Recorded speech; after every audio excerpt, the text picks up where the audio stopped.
lorsque le projet Frères Lozéa a pris naissance, il s'est simplement, je dirais, appuyé sur une surprise du fait qu'il n'y avait pas de chocolatier, d'artisan chocolatier en Martinique.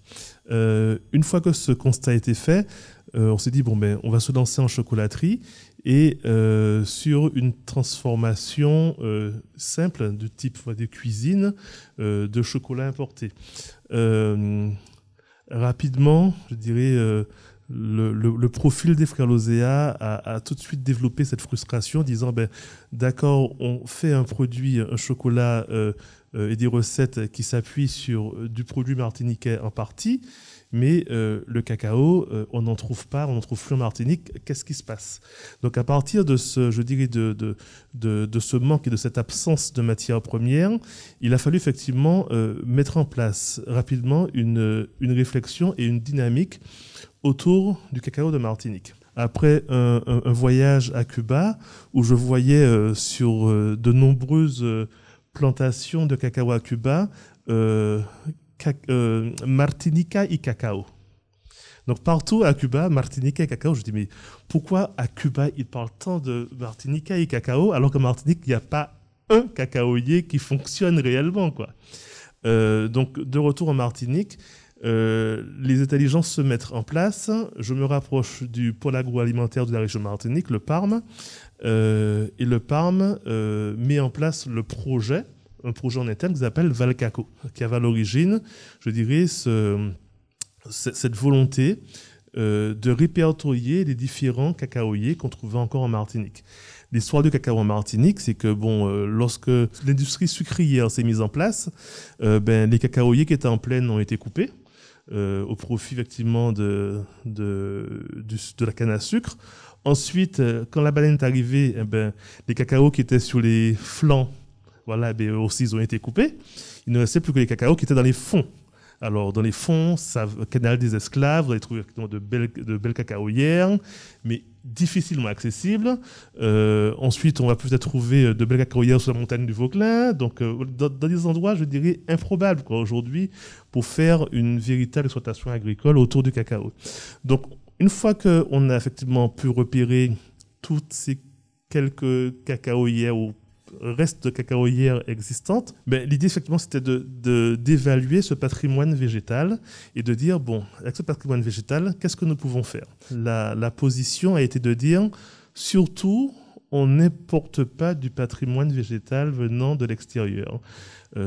Parce que je dirais que la tentation est forte de se dire, Trinidad est connu pour avoir des variétés de cacao extraordinaires, importons-les. En Équateur aussi pareil. Donc on pourrait tenter effectivement de faire rentrer des choses de l'extérieur pour pouvoir enrichir, entre guillemets, notre territoire.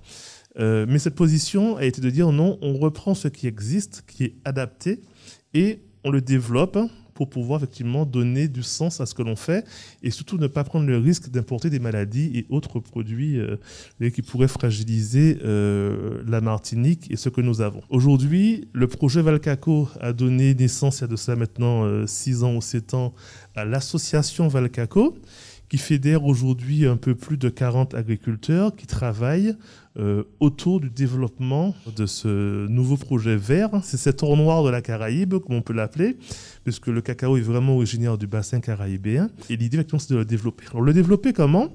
Aujourd'hui, effectivement, ce sont les axes qui nous reviennent, nous, agriculteurs, agrotransformateurs. Le cacao a souvent été, effectivement, a eu ses lettres de reconnaissance via des pays plus pauvres, comme effectivement le Brésil et surtout la Côte d'Ivoire.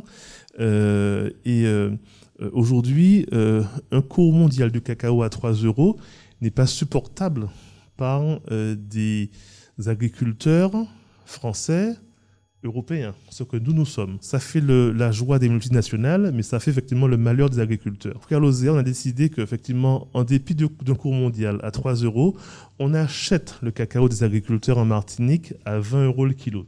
Donc c'est vraiment un engagement pour pouvoir permettre à cette filière d'exister et permettre aux agriculteurs de vivre décemment. Tout ce que nous avions développé ben, nous l'avons effectivement, nous n'y touchons pas, avec pas forcément du cacao de Martinique, même si de plus en plus on intègre partiellement du cacao de Martinique sans déstabiliser les goûts que nous avions déjà.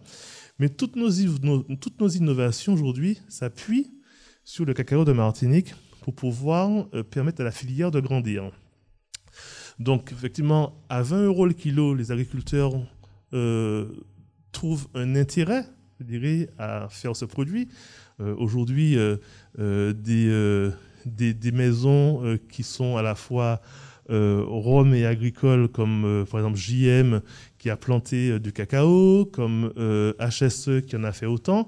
Aujourd'hui, d'autres maisons rentrent dans cette même dynamique où, sur leurs parcelles, ils mettent, je dirais, des petits espaces de cacao.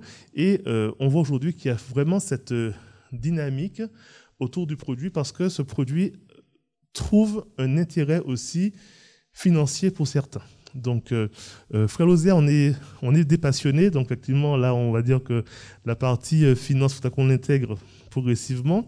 Parce qu'aujourd'hui, on se retrouve un petit peu, entre guillemets, dépassé, je vais placer ce mot, dépassé par ceux qui sont lancés dans le foncier agricole autour du cacao. Ben, nous, on en recherche forte de ce foncier agricole. Donc, je dirais que c'est un mot qui est lancé dans la nature, justement, pour ceux qui ont de l'agriculture, du terrain agricole qui pourrait mettre à disposition pour Frères Lozère, on est preneur. Donc l'idée, effectivement, c'est que nous puissions planter du cacao de Martinique, de la Mélonado créole de Martinique, qui n'est pas, comme on dit, la Rolls-Royce des cacaos. Ce n'est pas un Trinitario, donc un produit d'une grande élégance gustative. Ce n'est pas non plus un Criollo, mais c'est un Forastero qui a, je dirais, ses particularités. Il est endogène de ce pays et ça fait partie, je dirais, des rares cacao. Sans doute, il y a une ou deux variétés aujourd'hui qui portent le nom de la région. Donc, la Mélonado créole de Martinique est un produit de Martinique qui mérite d'être développé. Et s'il est bien travaillé, il permet effectivement de faire un très bon chocolat. D'ailleurs, on a été primé, je dirais, Valcaco, avec Frères Lozère, on a travaillé effectivement une tablette de chocolat qui a été primée au Salon du chocolat à Paris sur son goût. Donc, on peut en être fier aujourd'hui. Et en ce sens, je dis que la Martinique peut développer à terme autour du cacao une vraie attractivité autour d'une saveur qui lui sera propre. Donc, rentrer dans une dimension gastronomique, c'est ce qu'on a fait effectivement la semaine dernière à la semaine gastronomique de la Galeria, où on a effectivement travaillé avec des chefs cuisiniers du cacao, donc cuisine au cacao et dessert cacao. Donc, vraiment, tout aujourd'hui est mis en place, je dirais, autour de ce projet pour faire du cacao un nouveau pôle d'excellence agricole de Martinique, tout comme on a su le faire avec la canne à sucre, tout comme on pourrait encore le faire avec la banane, puisqu'aujourd'hui on voit que la banane, bon, avec son histoire difficile autour de la chlordécone, mais je dirais il y a vraiment un travail de rachat à faire dessus et faire de ce produit un produit, je dirais, d'excellence. Et demain, le cacao pourra effectivement rentrer dans cette dynamique avec ce même travail de reconnaissance, ce même travail d'attractivité. Nous, Frères Lozère, on a un petit peu travaillé, on va dire, à l'envers, mais ça nous permet effectivement de consolider la chose. C'est-à-dire qu'on a d'abord été des distributeurs, entre guillemets, on a fait de beaux magasins avec de belles recettes, on était de bons artisans, on a été reconnus dessus. Maintenant, on va essayer effectivement aussi d'être de bons agriculteurs pour pouvoir effectivement proposer à la Martinique, à la Caraïbe, à l'Europe aussi, un cacao de très bonne qualité et surtout qui permettent de sortir des clichés de champs, où les enfants travaillent, où on met des produits additifs dans le cacao et qui fait le produit perdre de son intérêt. L'idée vraiment, c'est de se dire qu'on va pouvoir travailler autour d'une agriculture de cacao qui sera excellente, dans l'esprit d'ailleurs du jardin créole, parce que le cacao, c'est un produit qui se nourrit de tout ce qu'il y a autour. Vous plantez autour d'un cacaoyer un pied de bois d'Inde, le cacao aura des notes de bois d'Inde. Donc ce produit qui est gras et dans sa graisse naturelle, ben, il capte tout ce qu'il y a. Si vous mettez des orangers, il y aura des notes d'agrumes, de la banane, il y aura des notes de banane. Plus le cacao a, je dirais, a d'autres produits autour de lui, plus il se nourrit de ses saveurs et qu'il devient, je dirais, complexe et raffiné. Donc c'est vraiment ça que nous cherchons à faire, Frère Lozéa, avoir une cacaoyère qui soit, je dirais, excellente, qui soit, je dirais, belle, intégrée, où il y aura effectivement dessus aussi un pôle de transformation, et puis bien sûr, je dirais, un pôle également de vente. Alors, oui, on sait comment ça se passe aujourd'hui. Il faut avoir le foncier, c'est la première chose. Et puis aussi derrière, avoir l'intelligence, la conception, l'intégration. On ne cherche pas à valoriser un produit industriel, mais on cherche effectivement à valoriser la nature en lui apportant effectivement quelques éléments pour la faire briller. Si on est bienveillant envers la nature, elle saura effectivement nous le redonner amplement.